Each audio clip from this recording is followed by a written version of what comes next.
Esther's been listening to us. Every time we get on a new rant about something, Esther believes us because she's never found a shred of evidence to the contrary of anything that we've ever said.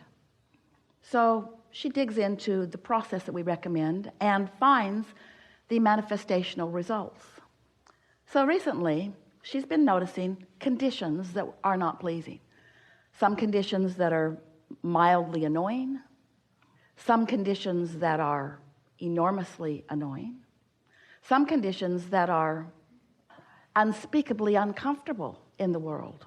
There are things that you don't want to be going on.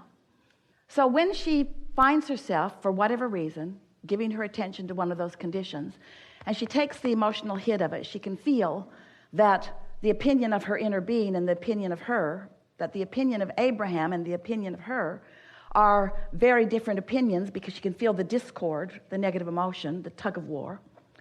So she's been sitting with her book and writing the condition, the unwanted condition.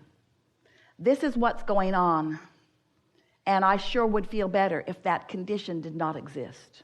And then she acknowledges, but it does exist. It's not my job or my capability. It's not my work. It's not for me to do to change the condition. It just exists. It's also not my work to accept the condition. It is a condition. It's a condition. And then she writes, it's been very helpful for her, if this condition could change to one I prefer, I would feel like this. And then she begins writing some of the emotions that she would feel. I will feel freer, she usually writes. I would feel better. I would feel happier. I would feel better. And then she sits and writes those emotional words, because after all, isn't everything you want, whether it's a material object, a state of being, a pile of money, isn't everything that you want it because you think you would feel better if you had it? So sometimes she'll write a page or two or three or four emotional words. She repeats herself over and over again. She writes the word fun a lot. It would be more fun. Be more fun. I'd feel more clear. I would feel more proud. I would feel more sure. I would feel love. I would feel better. I would feel so good. I would feel exhilarated. I would feel lighthearted. I'd feel that being on vacation feeling. I would feel ease. I would feel sure. I would feel loved. I would feel love. I would feel loved. I would feel loved. I would feel loved. I would feel blessed. I would feel so happy. I would feel glad. And she just writes that and writes that and writes that and writes that and writes that. Before she knows it, she feels those ways because she has distracted herself from the condition, and now she is experiencing unconditional alignment. Are you following? It sounds so simple, it sounds silly. But if you want to feel happy, you've got to figure out how to withdraw your attention from conditions that you cannot change.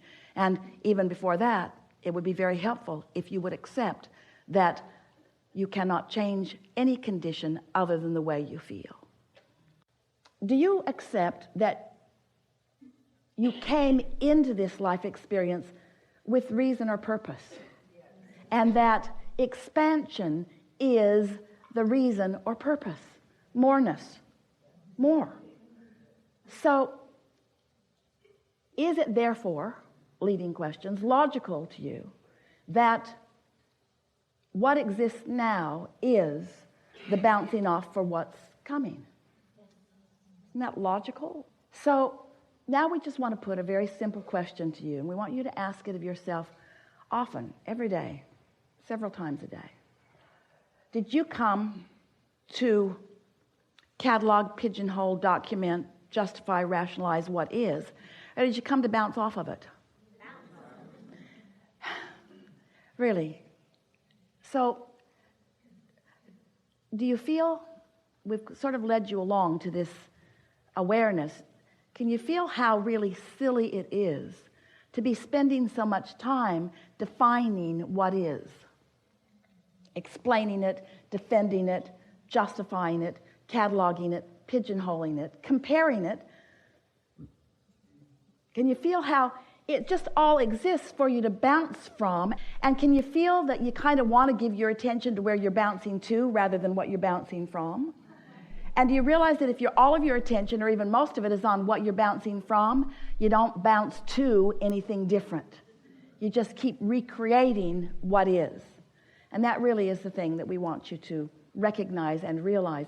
You are the creator of your own perception of reality, and you are source energy in physical bodies. And you came into this time-space reality with very clear intention of living joyfully ever after.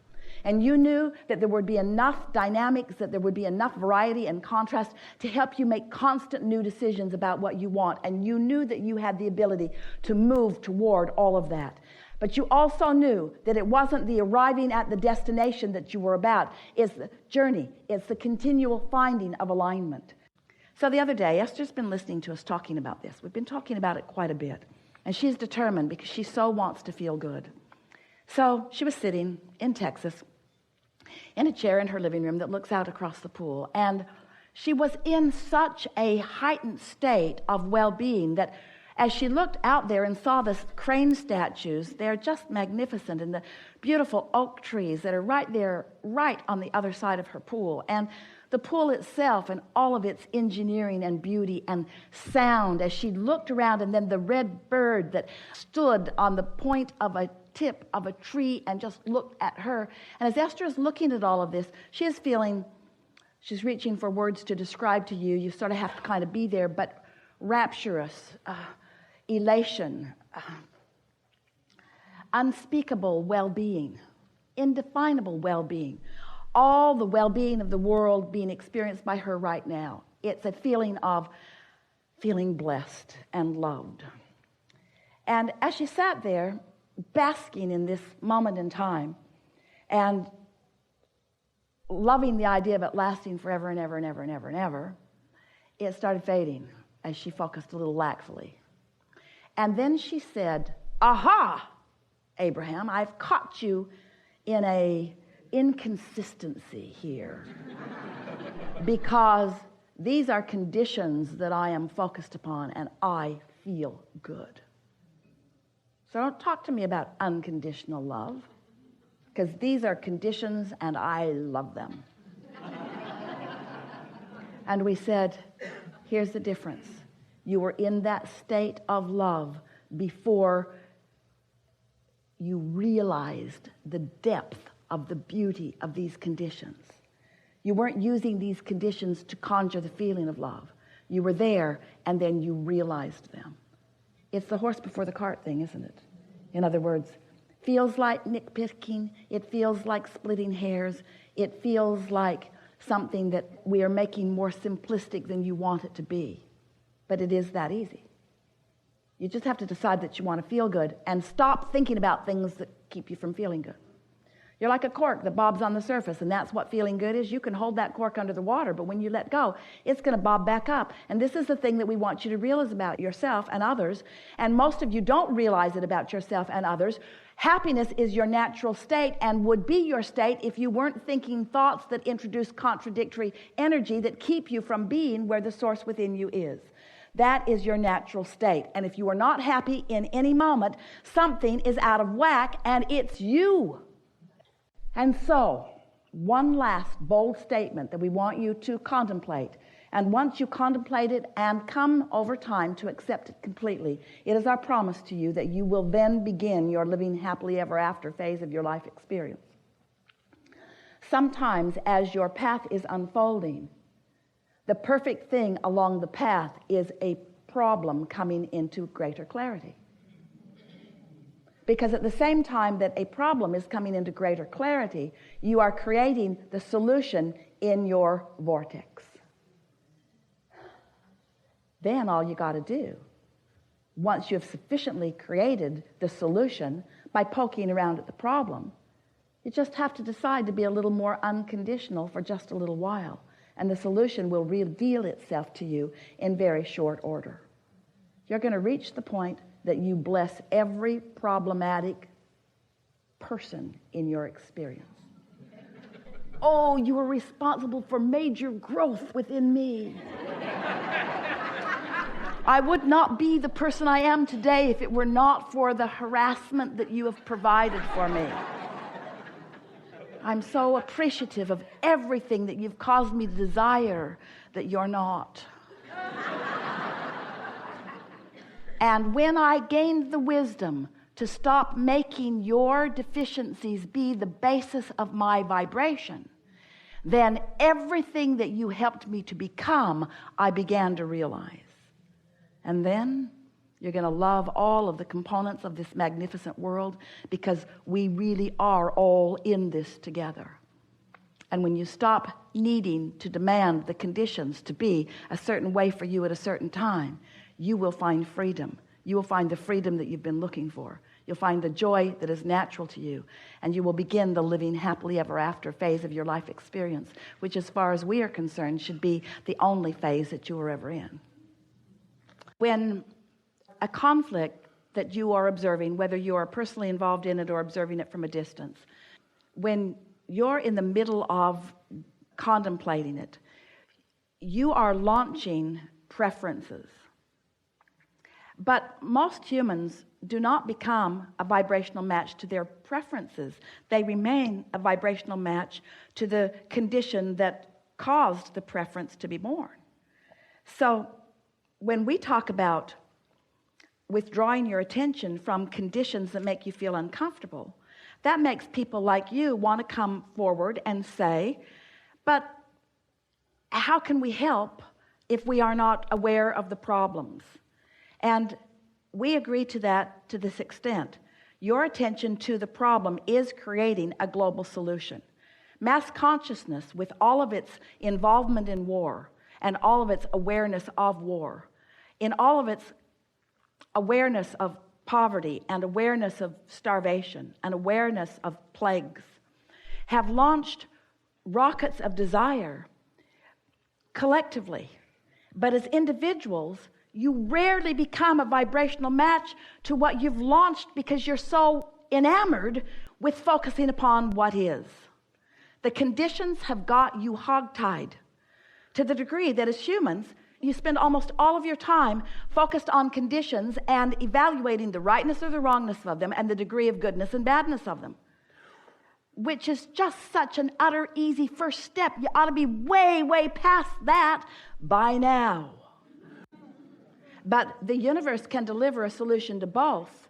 So this is the way it works. Let's say that it's just you and another guy, and you think this and he thinks that, and you want a solution and he wants a solution, and source, universe, law of attraction, whatever you want to call this universal energy, is aware of what both want, because both have a vortex and the solution for both is in their vortex.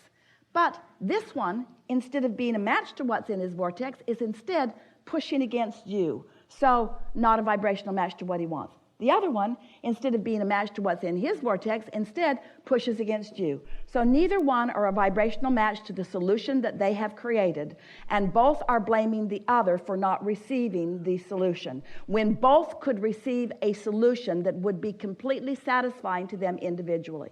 It's the belief that for me to get what I want, you have to give something that you want up. That's the flawed premise. That's not true, that's not true, that's not true. That's because you have little piles of spoils that you are quibbling over instead of universal, infinite expansion. That's like saying, oh, here's the economy. It's this many billions of dollars or trillions of dollars. It's this many pieces of something. This is the economy. And the rich guys are getting too much of their fair share. And so you pinch yourself off from your share because you're too worried about what that guy's getting. It's like dividing the pie up and saying, he's getting too much of the pie and the rest of us aren't getting enough of the pie. And we say, you could be creating bigger pies. You could be creating more pies. But you're not creating more pies. You're quibbling over the spoils of this one paltry, puny little pie. Because you're not using the energy that creates worlds. You're squabbling over things that are disconnecting you from your true power. We have enjoyed this interaction more than these words can explain to you. We are loving the resonance that you feel. It feels good to feel the alignment with who you are, doesn't it? And you are as close to unconditional awareness of life as you have ever been. You'll feel more.